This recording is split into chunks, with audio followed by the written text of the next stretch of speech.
It seems like, at least in my district, all of these deals are being made behind the scenes somewhere. And then the community doesn't know about it until they see an agenda item on their monthly township meeting that they're looking at potentially adopting a data center ordinance, or there's an application for a data center. In one of my townships, 31 property owners filed a curative amendment on the township to rezone residential and agricultural area into industrial. And this municipality doesn't have that zone because it's all farm.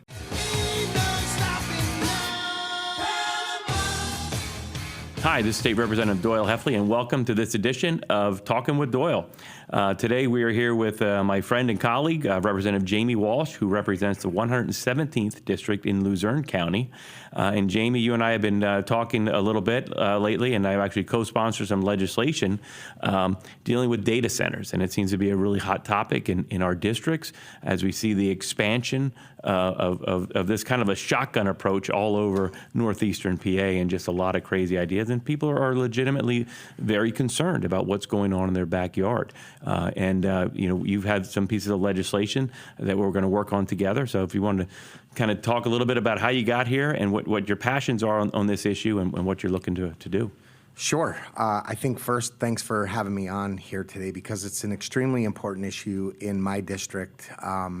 Currently, I have 8 municipalities. Total, I have 29 municipalities in my district in the 117th. And I have 8 of them that either have land offers that are already made contingent on the approval of a municipality approving the data center, or an application. I have a few of my municipalities right now that are battling this in the court system because the people that live there, they don't want them. And if you look at the 117th district, if you drop a pin in the middle of Luzerne County and you slowly zoom out, the only place left in Luzerne County that people go for recreation, biking, hunting, hiking, fishing, where everybody goes to escape and get their, whatever they like to do, it all goes to the people go to the 117th for that. And we have one municipality that was approved for a data center initially back a couple of years ago in Salem Township. And that data center has now expanded to nearly 4,000 acres. And so the people on the other side of the river, because my district is split almost 50-50 by the Susquehanna River, they see what's going on across the river, and they see once the data centers do get a foothold in a municipality, how they quickly expand. And I think the biggest fear, besides people they don't want their way of life changed, and I completely understand that. But for the first time in history, if you really think about it, we are deciding whether natural resources are going to be used for machines over people. Yeah, and I think that's really critical as we look at how these types of projects expand and where they're expanding. And obviously, our districts share with Whitehaven. I have East Side Borough, so we go right up against the Lehigh River. And obviously the DNL Trail, the hiking, the biking, those opportunities are so critical, and tourism is so important in Carbon County. I also have about a couple of municipalities where there's been kind of this shotgun approach of just throwing everything out there. And most of my municipalities are doing the responsible thing and adopting ordinances right now, getting ahead of it to make sure they have ordinance in place for these types of economic developments, right? And where we want them. So there's no way that I'm going to support clear cutting 600 or 700 acres of forest to put up a data center, right. And to make sure that those resources are utilized, as you said, make sure that those resources are there for people and not machines. But as we go forward, not every municipality is created the same. Nope. And sometimes how they adopt their ordinances or how they set things up. So we want to give them the tools that they need. And you have a piece of legislation that I think is critical, and I co-sponsored it, House Bill 2533. And if you want to talk a little bit about what that would do. Yeah, and I think if there's any township supervisors or borough council members listening to this, the one power that they have in their toolbox, besides this legislation that we're trying to get passed here, is they can file what's called a municipal curative amendment. They could do that at their next meeting. It's a very short document. They pass it as a resolution at their next board meeting, and that immediately will stop and give them 6 months to adopt an ordinance that will work for their township or their municipality. So I think that is really important. How many township supervisors don't know that exists? And we're learning quickly about that. And I have 3 of my townships. Actually, one is potentially voting on it June 8th. Another one they're going to enact that 6-month curative amendment. But specifically, what this moratorium, what House Bill 2533 would do, it would again give the power to our local municipality. And it would give them an opportunity to completely, township by township or borough by borough, it would give them the power to enact an 18-month moratorium on data center development. Pennsylvania is in a really, really bad spot when it comes to electricity as well, because in 2019, Tom Wolf got us into Reggie. Yep. And so we kind of have a dual problem here. We haven't been able to generate new electricity sources since 2019. And then you have these mammoths that need massive amounts of electricity. The people are paying for, the ratepayers are paying for the infrastructure of these facilities. And I think there's more unknown about the data center industry than there is known. And I think that's where a lot of the fear comes from that you and I discussed on the phone. Yeah, and I talk to people in the district, and they're worried about their wells going dry. They're worried about the lake going dry. And we want to make sure that, obviously, in the PA Constitution, have the right to clean air and clean water. And there's a lot of layers. Even after the local zoning, you have the DRBC, you have the DEP, the Conservation District, all the endangered species. So there's a lot of regulatory layers to go through yet, and making sure that our water is preserved and safe, but I think with what I like about this moratorium is it gives some more time. Yes. Like you said, the energy is an issue, and that's something that I've talked about in the past, and it's something that's been a focus of our caucus is how do we create more electricity? We see part of the PJM, we see Virginia, New Jersey shutting down their baseload power plants, and then nobody wants to see somebody come into my district or your district and clear cut 700 acres and put up a solar farm that doesn't produce baseload electricity. So we want to make sure that we're producing clean, efficient, but baseload electricity, because that's how we drive down the ratepayers. While at the same time, making sure that we have the time so that we're not just getting locked into to deals that may not be the best opportunity going forward. True, and one piece of legislation that I did not author, Representative Craig Williams authored, the Ratepayer Protection Act. And I signed on to that because that will have an immediate, instant impact in energy prices for us. Yeah, it'll immediately have an impact once that gets passed, if it gets passed.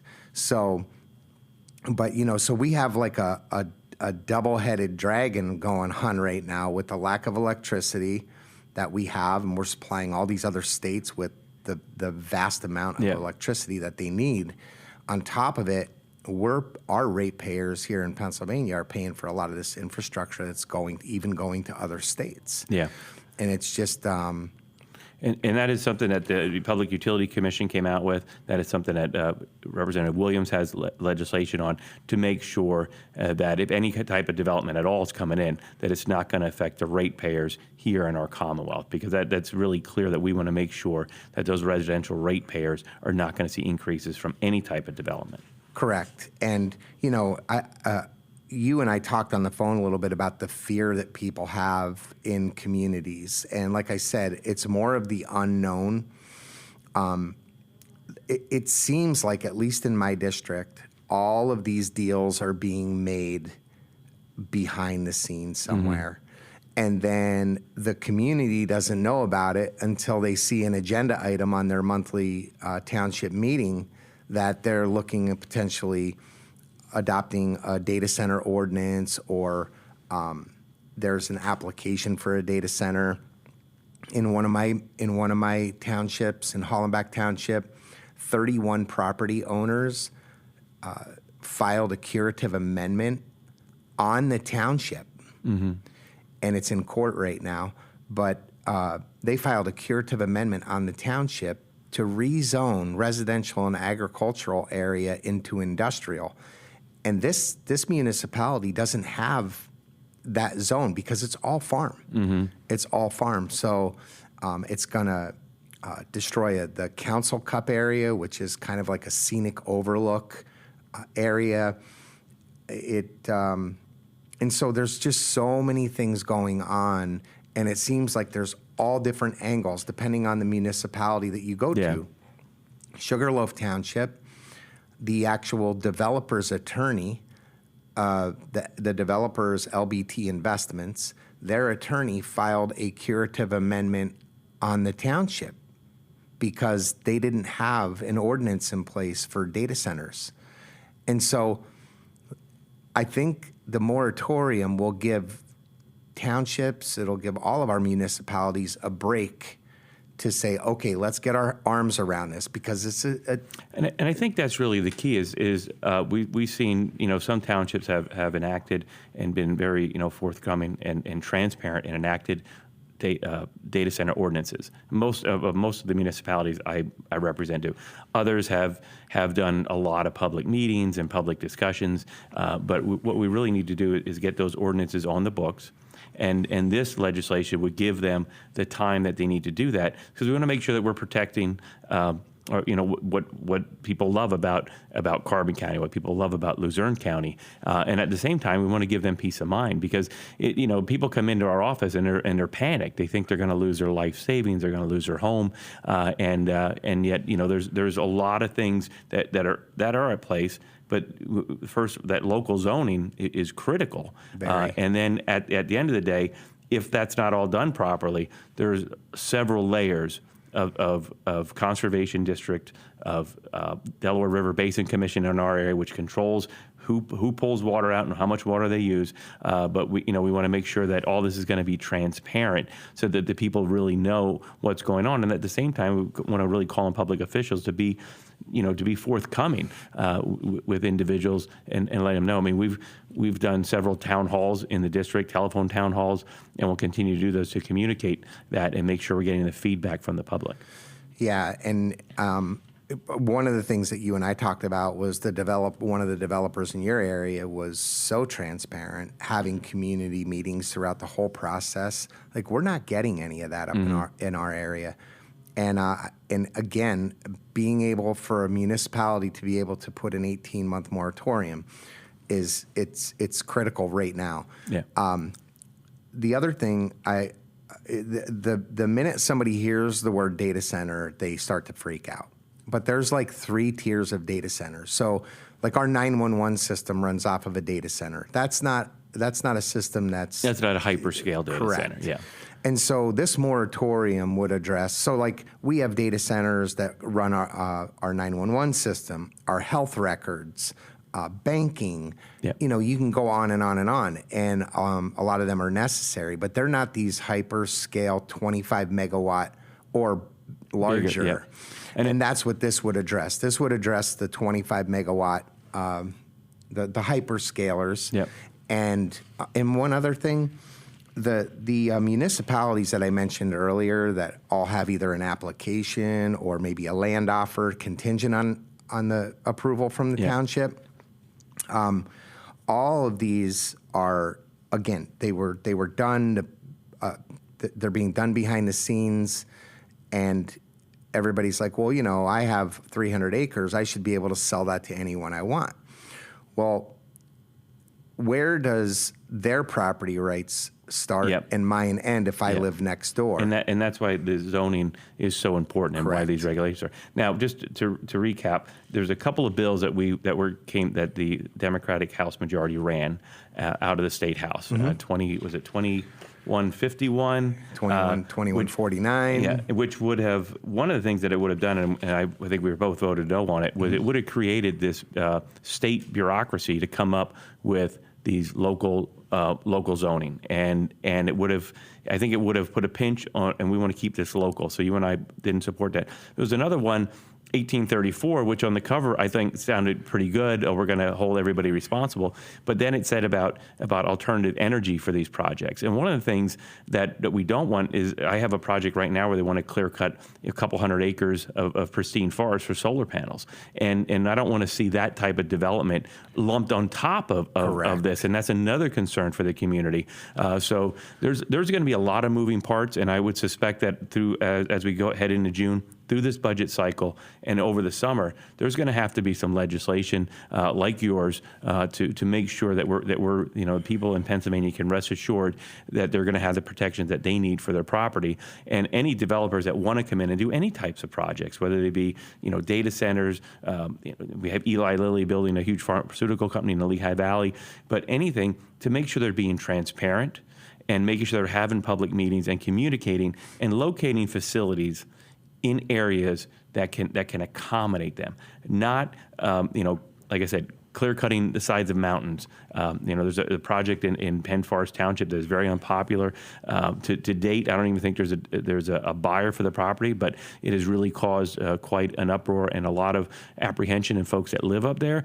And we want to communicate that these projects, there's a lot of layers they have to go through, but it really starts with good actions at the local level to prevent these from happening, because other communities are passing these ordinances and they're getting ahead of it. And we need all the communities to get ordinances in place to address this. Yes, and that's the thing. Like a lot of my townships, I can only speak for mine. They didn't even know where to begin because they don't know what a data center is. All these municipalities that I mentioned, these aren't like one building data centers. The smallest one is 6 buildings. So these are campuses. Yeah.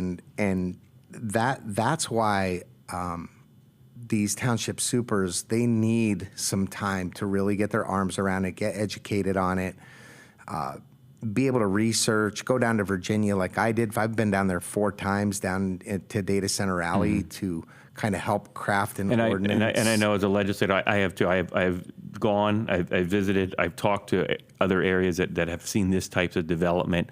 We've talked to PPL. Right now, PPL really doesn't have that much more capacity. For a lot of these things that are proposed are never going to come to fruition because there's just not the power to generate them. And I think that's another thing that people need to be aware of. There's a lot of different layers in this, but there's always going to be a battle, right? It's like watching Yellowstone. Every episode, every season, there's a next battle for that land, and we want to make sure that we're going to protect what we have, and at the same time make sure that anybody's going to try to do anything going to be transparent and everything's going to be above board. But and this fast track program by the governor has not helped either because it's put a lot of pressure in Hazel Township and Archbald. Those are 2 areas up my way.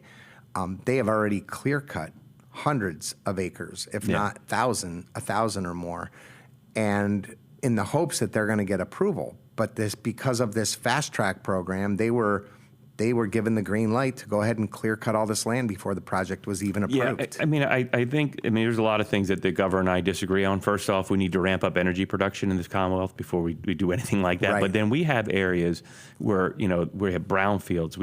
I have Superfund sites throughout the state of Pennsylvania where you can't do anything else on. That might be, hey, do we look at a facility like that? if it's done right, but certainly not, in some of the most pristine areas in this Commonwealth that we're just wiping out, hundreds of thousands of acres of forested property. So Yeah, I couldn't agree more. we're going to have you back, and we're going to talk a little bit more about this. It's about all the time we have for this episode of Talking with Doyle, but I appreciate your work.